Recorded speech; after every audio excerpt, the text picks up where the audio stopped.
The drive to Ashford felt longer than it actually was. It always does. When you're returning somewhere, you were never really welcomed to begin with. The GPS kept announcing turns I already knew by heart. I'd grown up on these roads, after all. But something about hearing a calm, mechanical voice guide me felt appropriate. Neutral. Unbothered. Everything I was trying to be that morning. My sister's engagement party was being held at the Whitmore Estate, a rented venue out in the Virginia countryside that my mother had apparently been planning for 8 months. 8 months of linen samples and catered menus and seating charts. I found out about it 6 weeks before the date, through a group text my mother accidentally, or maybe not so accidentally, added me to late. By the time I saw the message thread, they had already confirmed the venue deposit, chosen the flowers, and arranged for a live quartet. No one had called me directly.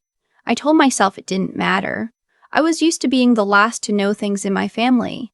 When my sister got into her college program, my parents threw a dinner the same night. I heard about it through a friend who'd seen my mother post about it online. When my grandfather passed, I found out from my cousin, 3 days after the fact, because my mother didn't want to interrupt my work schedule. I had driven 12 hours to that funeral and barely made it in time. So 6 weeks' notice for an engagement party? That was almost generous by their standards. I parked about a quarter-mile down the road from the Whitmore estate because the gravel lot had a sign posted at the entrance, reserve parking, guest list only. A man in a white shirt and a clipboard was standing at the gate. I recognized the setup immediately. My mother had hired event staff, which meant there would be a list, and I had not thought to verify whether I was on it. I walked up with my clutch tucked under my arm, wearing the deep navy dress I'd bought the week before in Chicago. I'd been in Chicago for a conference. I hadn't had much time to prepare for this. Name? The man with the clipboard asked. Alara Voss, I said. He ran his finger down the first page, then the second. He flipped it over to the back. I'm not finding you, he said. Not unkindly, just factually, the way people deliver news when it isn't their problem. I'm the bride's sister, I said. He looked up at me then, briefly, the way people do when information doesn't quite compute. Then he looked back at his clipboard, as though maybe my name would have appeared in the last 5 seconds. I'll need to check with the event coordinator, he said. Can you wait just to the side? I stepped to the side. There was a small iron bench near the hedgerow, and I did not sit on it because I did not want to look like someone who had been turned away. I stood, I looked at my phone. I had 3 unread emails about a deposition scheduled for Monday and a voicemail from my colleague Diane about a case filing. I did not listen to the voicemail. I just stared at the notification and breathed. It had been a long time since I'd let my family make me feel small. I had worked very deliberately not to let that happen anymore, but standing outside a rented event venue, while a man with a clipboard confirmed whether I was allowed to attend my own sister's engagement party, that kind of thing has a way of reaching past all your careful preparation and finding the part of you that is still 10 years old and wondering what you did wrong. I knew what I'd done wrong, actually. I'd done the same thing I always did wrong in my family's eyes. I'd left. Not just geographically, though, I'd done that too. I'd moved to D.C. for law school at 22 and never come back to stay, but I'd left in the way that mattered more to my mother. I'd chosen a path she hadn't drawn for me. My sister stayed close. My sister called every Sunday. My sister dated someone my parents approved of immediately. A man named, well, it doesn't matter what his name was, it matters what he represented. Safety, proximity, the version of a future my parents understood. I had chosen federal law. I had chosen a specialization that took me to courtrooms in cities my parents had never visited. I had chosen, quietly and without announcement, to become someone defined entirely by her own effort. My mother never said she resented it. She didn't have to. The man with the clipboard came back. He looked mildly uncomfortable. Ms. Voss, I'm sorry. The event coordinator confirmed the list was finalized 2 weeks ago. I don't have you on here. I'm the bride's sister, I said again. I understand, he said, but I can't admit guests who aren't on the list. Those are our instructions. He paused. You're welcome to call someone inside. I'll handle it, I said. I stepped back from the gate and called my mother. She picked up on the fourth ring, which meant she was in the middle of something she considered more important. Alara, are you here? We're about to do the first toast. I'm outside the gate, I said. My name isn't on the list. There was a pause. Not a long one, but the kind of pause where a person is deciding how to frame something they already know. Oh, sweetheart, I must have forgotten to add you when I finalized it.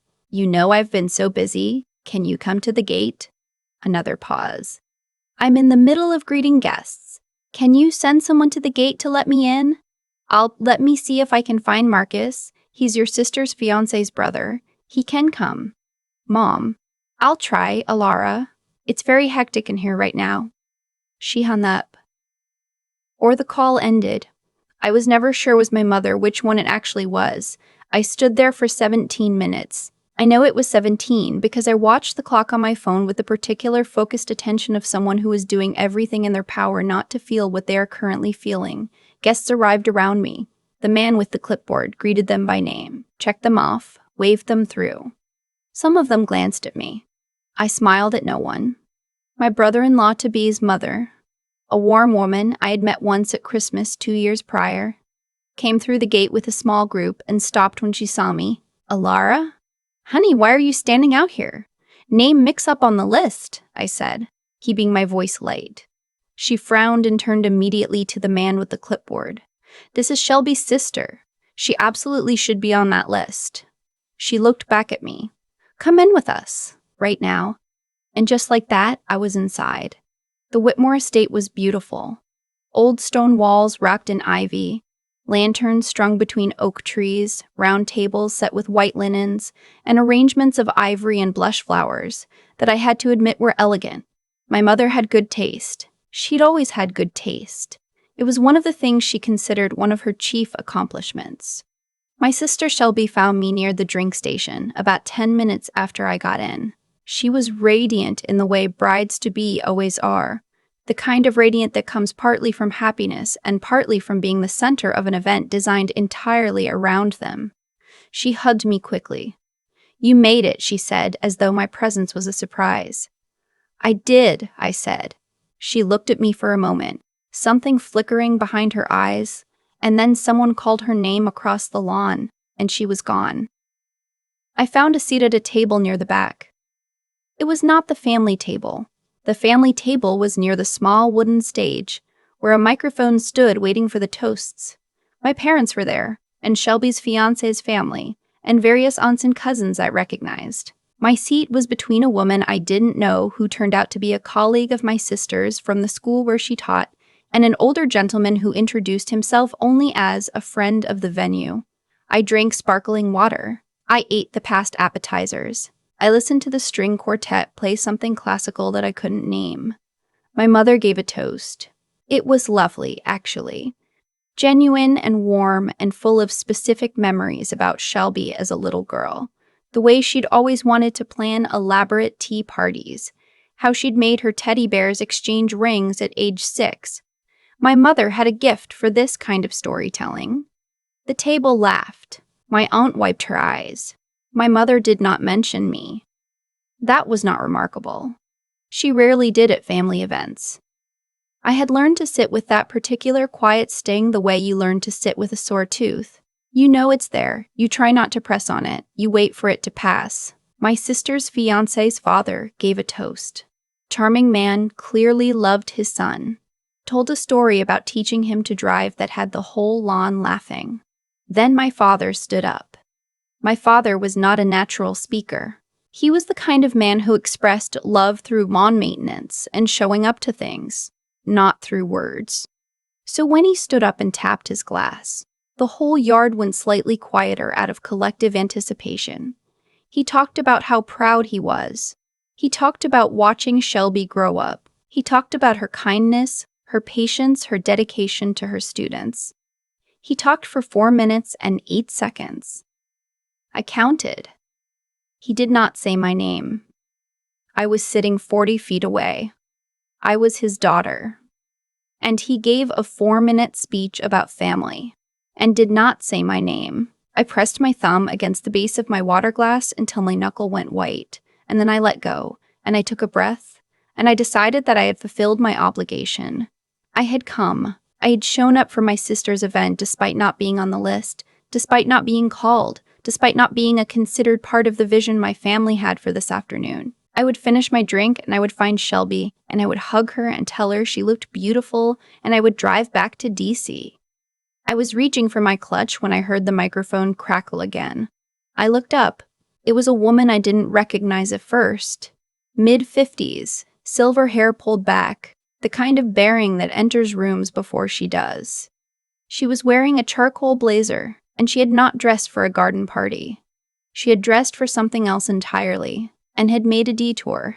She took the microphone with the ease of someone who had spoken publicly thousands of times, and she smiled at the crowd. "I apologize for crashing the festivities," she said. Her voice was clear and unhurried. "I'm Judge Adrian. I'm sorry. I'll start over. My name is Whitfield. Most of you don't know me, but I was told Elora Voss might be here today, and I wanted to find her." The lawn was very quiet. "I am the Chief Justice of the Fourth Circuit Court of Appeals," she said. "And earlier this year, a brief was submitted in a case that has occupied our court for almost 3 years. It was one of the most precise, thorough, and frankly brilliant pieces of legal writing I have encountered in 2 decades on the bench. I asked my clerk to find out who wrote it." She paused. "It was Elora Voss." I did not move. "Ms. Voss was recently nominated to join the Federal Judiciary Advisory Board," Judge Whitfield continued. "At 31 years old, the youngest person ever nominated to that body. I am here because I will be speaking at her formal introduction next Thursday, and I wanted to extend my personal congratulations before then." She looked out across the tables. "Is she here?" I heard my name again, my own name, in a voice that carried absolute authority, from a person who had driven here because she wanted to find me. My mother turned in her chair. My father set down his glass. My sister's hand went to her mouth. I stood up. I don't remember deciding to stand. I think my body did it before my mind had fully caught up. I raised my hand slightly, the way you do in a classroom when you're not sure the gesture is necessary, but you make it anyway. "There she is," Judge Whitfield said, and she smiled like she was genuinely pleased. "Ladies and gentlemen, I apologize again for the interruption. Carry on with your celebration."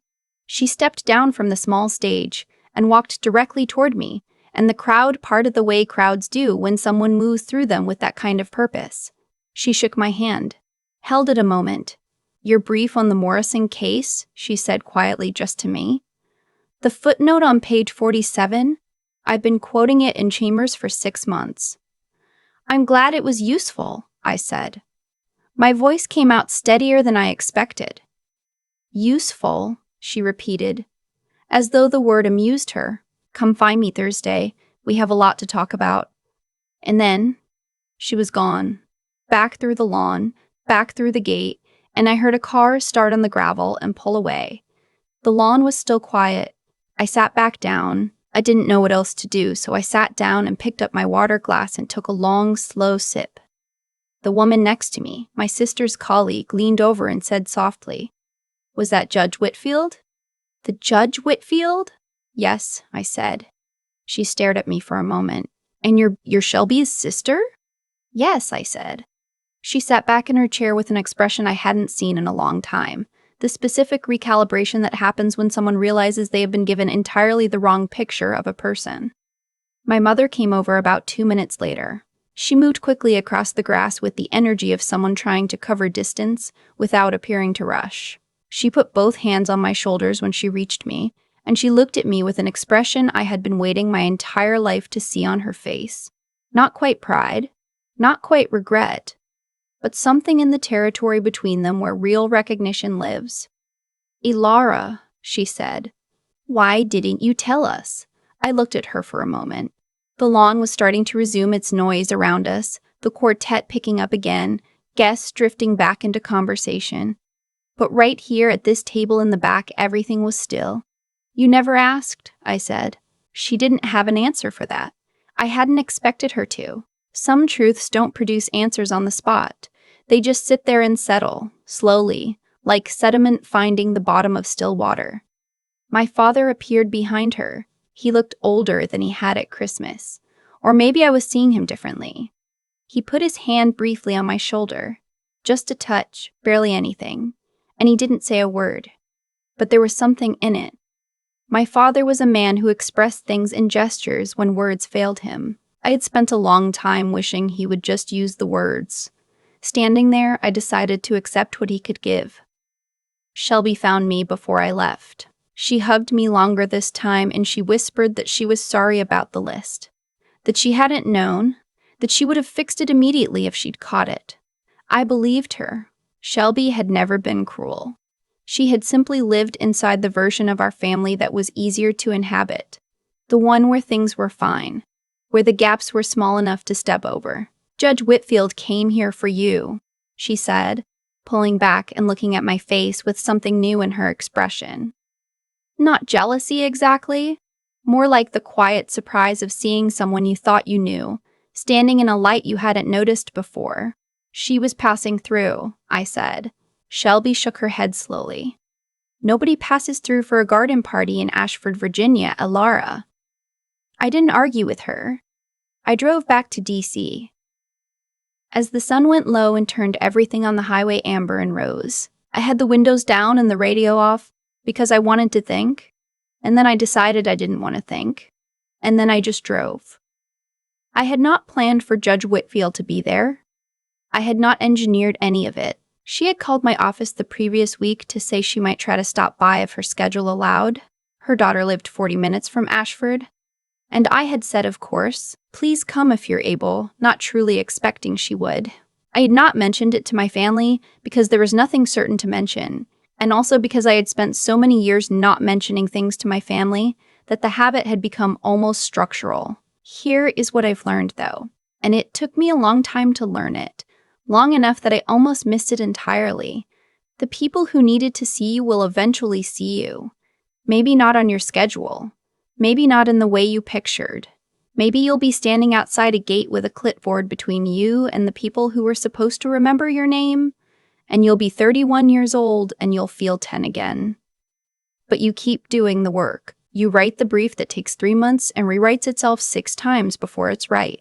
You show up to the conference in Chicago even though you'd rather be home. You answer the emails and you prepare the filings, and you do not stop ever because someone at a family dinner forgot to say your name. Because sometimes a woman with silver hair and 4 decades of federal law behind her walks into a garden party looking for you specifically and says your name into a microphone, and every person in that lawn who had been looking through you suddenly learns to look at you instead. That's not revenge.